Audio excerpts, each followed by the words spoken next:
a couple of years. The first 3 years are the most important years, after which he will start loving Rotary and he'll become a Rotarian. So the transition between starting to be a member of Rotary to become a Rotarian is about 3 years. So that's the retention period I feel. So, మనం ఏం చేయాలి?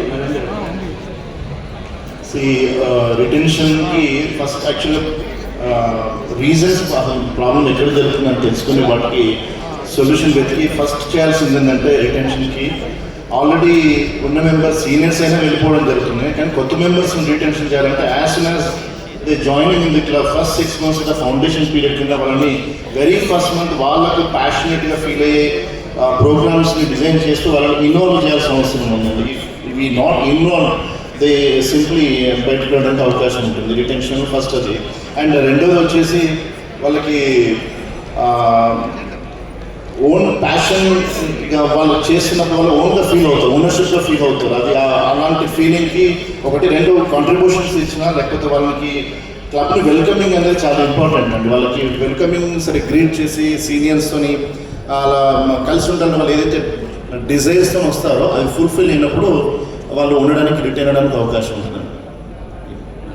శ్రీనివాస్ గారు, ఇప్పుడు నేను వింటున్న దాన్ని బట్టి చాలామంది రోటరీ సభ్యులు మెంబర్షిప్ ఫీజు ఎక్కువైపోయింది, లేదంటే మెంబర్షిప్ ఒక బర్డన్ అయిపోయింది అనేది కొంతమంది చెప్తుంటే, కొంతమంది మాకు అసలు టైమే లేదండి అంటున్నారు.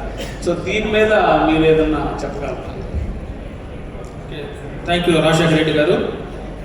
మరి ఈరోజు మెంబర్షిప్ సెమినార్ ప్రత్యేకంగా మనం ఏర్పాటు చేసుకున్నాం కాబట్టి ఈ మెంబర్షిప్ని ఏ విధంగా మనం ముందుకు తీసుకెళ్లాలనేది ఫస్ట్ అంశం. దాంట్లో వచ్చేసి ఈ ఫీజు, టైం, ఈ 2 చాలా ఇంపార్టెంట్. ఒక మెంబర్ మనం జాయిన్ చేసుకుంటున్నామంటే తప్పనిసరిగా ఫైనాన్షియల్ ఏదైతే మనం పే చేయాల్సి ఉందో అది మొత్తం కూడా క్లియర్గా ముందు ఆ సభ్యుడికి మనం వివరంగా చెప్పాలి. అది చెప్పకుండా మనం జాయిన్ చేయడం అనేది అది తప్పు మనకు అవుతుంది, అతను కనుక క్లబ్లోంచి వెళ్ళిపోతే. కాబట్టి మెంబర్షిప్ ఫీజు ఎంత కట్టాలి, ఏ విధంగా కట్టాలి అనేది క్లియర్గా అది ఫస్ట్ చెప్పాల్సిన పాయింట్. అది తర్వాత నాకు బిజీగా ఉంటున్నాను, నాకు టైం లేదు, ఇవన్నీ కూడా ఏంటంటే సెకండరీ అండి. ఎందుకంటే వాళ్ళకి ఎట్లా ఉంటుందంటే మనం క్లబ్కి వచ్చినప్పుడు మనం ఎవరు పట్టించుకోలేదంటే వాళ్ళని మీటింగ్కి వచ్చినప్పుడు మన పనిలో మనం ఉంటే రెండోసారి అతను అదే చెప్తాను, నాకు బిజీగా ఉండాలండి, నాకు కుదరదులేండి అని చెప్తాడు. పర్టికులర్గా సీనియర్ మెంబర్స్ ఎవరైతే ఉంటారో ప్రతి ఒక్కరూ తప్పనిసరిగా న్యూ మెంబర్ని అడాప్ట్ చేసుకోవాలి. ఒకరిని అడాప్ట్ చేసుకొని వాళ్ళు మెంటార్గా ఉండి ఎంగేజ్ చేసుకోవాలి. ఆ తర్వాత వాళ్ళని రెగ్యులర్గా ఫాలోఅప్ చేసుకుంటూ ఉండాలి. అదేవిధంగా మీటింగ్లు జరిగినప్పుడు వాళ్ళని మనం చిన్న చిన్న కార్యక్రమాల్లో ఇన్వాల్వ్ చేస్తూ తీసుకెళ్లాల్సిన అవసరం ఎంతైనా ఉంది. ఈ క్లబ్ కల్చర్ అనేది చాలా ఇంపార్టెంట్ అని అందరూ పాస్ గవర్నర్లు కానీ క్లబ్లకు వచ్చినప్పుడు చెప్తారు. క్లబ్ కల్చర్లో వచ్చే సభ్యులను బట్టి క్లబ్లో ఉంటారు అని కొంతమంది చెప్తారు. ఈ క్లబ్ కల్చర్ని బట్టి మనం మూవ్ కావాలనేది కూడా కొంతమంది చెప్తూ ఉంటారు. Club culture is so much important. Shanti, Club culture, in my opinion, is whatever I am, my club is. As Uday Vinay garu chepparu, whatever is my personality is my club will also reflect that. My club specially is mostly friendship and fellowship. The moment I say project and fees, there is no response in the group. The moment I say Tambola night and fellowship night, I have full attendance, plus also they get prospective members. So every couple of months I have a Tambola night and a fellowship. So that is the culture of my club. So every club is different. So you have to adopt what your members like. So సభ్య సోదరుల యొక్క భావాలను గుర్తించి what they like అనేది ఒకటి చూసుకొని దాన్ని బట్టి మనం చేసుకోవాలి. సో ఇంకొక ఇంపార్టెంట్ ఇష్యూ ఏంటంటే మెంటార్షిప్ అని ఇందా చెప్పాను. ఈ మెంటార్షిప్ అనేది రోటరీలో అవసరమా శ్రీనివాస్ గారు? అంటే తప్పనిసరి కావాల్సిందేనండి. ఎందుకంటే న్యూ మెంబర్ జాయిన్ అయినప్పుడు వాళ్ళకంతా అక్కడ మన మేడం గారు కల్చర్ అనేది వాళ్ళకి అర్థం కాదు. దాన్ని మనం అలవాటు చేయాలి, ఎన్కిట్ మనం తీసుకొచ్చుకోవాలి వాళ్ళని. డెఫినెట్గా మెంటార్షిప్ అనేది ఉంటేనే అతను నిలబడగలుగుతాడు. అదేవిధంగా రిటెన్షన్ గురించి మనం చెప్పుకుంటున్నాం కాబట్టి ఎగ్జిట్ ఇంటర్వ్యూ కూడా ఒకటి పెట్టుకోవాలనేది నా సూచన. ఎవరైనా ఒక సభ్యుడు బయటికి వెళ్తున్నాడంటే ఎందుకు వెళ్తున్నాడు అనే దాని మీద మనం ఒక 3-4 కలిసి అతనితో మాట్లాడాలి. అది సరైన కారణమా కాదనేది మనకు అప్పుడే అర్థమవుతుంది. ఒకవేళ ఆ సభ్యుడు వెళ్ళిపోయినప్పటికీ ఇంకొకళ్ళు పోకుండా మనం కాపాడుకునే అవకాశం ఉంటుంది. అంటే నా ఉద్దేశం దీనిలో సపోజ్ ఒక న్యూ మెంబరు మీటింగ్కి రావట్లేదు, ఎందుకు రావట్లేదు అనేది ఎవరు అడగకపోతే అతను మానేస్తాడనేది నా ఒపీనియన్.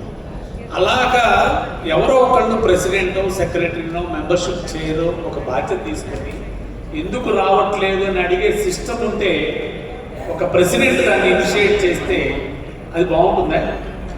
అదే మన మెంటార్ అనేది ఒక న్యూ మెంబర్ ఒక మెంటార్ని తప్పనిసరిగా అలాట్ చేయాలి. ఒక సీనియర్ మెంబర్ని తప్పనిసరిగా ఉంచాలి. శాంతి గారు, In our club, we follow on the day of installation, we have a buddy program. Ippudu, if I get somebody, I am responsible for that person for that particular year.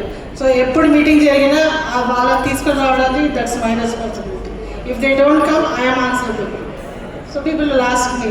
So, that is also one way of having that my buddy thing and ensuring that new members feel important and also is always prompted by me as well as the president and other members. So Narendra గారు in the you add it. Yeah, I would like to add something to that, madam, and what the other fellow Rotarians said. See, ఇప్పుడు యాక్చువల్గా ఇది మనకు రోటరీలో ఉంది అండి. ఏంటంటే club అడ్మిన్స్లో అటెండెన్స్కి actual ఇక్కడ board of డైరెక్టర్స్లో క్లబ్ అడ్మిన్ పాత్రలో అటెండెన్స్కి కమ్యూనికేషన్ చూడాల్సిన ఒక కమిటీ కనుక ఆల్రెడీ ఉందండి. దానికి కాకుండా ఎక్కడ పోతుందంటే ఎగ్జిక్యూషన్లో పోతుంది. అంటే ఇప్పుడు క్లబ్ ట్రైనర్ కానివ్వండి ఏమనివ్వండి బీఓడీస్లో ప్రెసిడెంట్కి తెలిసినా కూడా ఇవి రెగ్యులర్ ప్రాక్టీస్లో ఫెయిల్ అవుతున్నాయని అనుకుంటున్నానండి. అదర్వైజ్ కమ్యూనికేషన్ కమిటీస్ ఉన్నప్పుడు వాళ్ళు చేసేది రెగ్యులర్గా ఏం జరుగుతుంది అనేది ఇన్వైట్ చేస్తారండి. అండ్ యాజ్ ఈ side mentor is also first year are second year is responsibility to adopt him and to guide him properly so that once he properly guided then definitely he turn to the sessions. ఇంకొక important విషయం ఏంటంటే Covid తర్వాత ఇవి కొన్ని మర్చిపోయామనేది నా ఉద్దేశం. అయితే ఇప్పుడు రోటరీ ఫ్లెక్సిబుల్ మీటింగ్స్ అని చెప్తా ఉంది. ఈ ఫ్లెక్సిబుల్ మీటింగ్స్ వలన రోటరీలో కొంత ఇన్యాక్టివిటీ వచ్చిందా లేదా? అంతకుముందు రోజుల్లో కంపల్సరీ 60% అటెండెన్స్ ఉంటేనే క్లబ్లో కంటిన్యూ కావాలని ఉండేది. కానీ some of the clubs in the city like Hyderabad, Deccan, Lake District, they are keeping their strategy to maintain 60% attendance to continue for the membership. అది పెట్టాలనేది దాని మీద మీ ఒపీనియన్ చెప్పండి. Well see actually the moderation year by year చాలా మారుతుందండి. Trend కూడా మారుతుంది. అంటే ఇప్పుడు యూత్ జనరేషన్స్ మనం న్యూ మెంబర్స్ని తీసుకొస్తున్నాం ఇన్ ఎర్లీ 30s or 25. ప్రతిసారి ఫిజికల్గా రావడం వీలు పడకపోవచ్చు. కానీ members in terms of to participate in they feel sometimes physical meeting ఒకసారి అయినా ఇంకొక meeting at least live sessions meeting కనుక అటెండ్ అవ్వగలిగితే as well as both if not possible online meeting కాకపోయినా ఫిజికల్ మీటింగ్ జరుగుతున్నా కూడా ఒకవేళ ఆన్లైన్ ఫెసిలిటీ కనుక ఉంటే those who can not come from because ever staying away can also participate in that meetings. అదొకటి. రెండోది ఏంటంటే ఈ ఫినాన్షియల్ సంబంధించిన బర్డెన్ ఎవరైతే కాస్ట్ ఎక్కువ వెళ్ళిపోతే మెంబర్స్ ఉన్నారో ఒకవేళ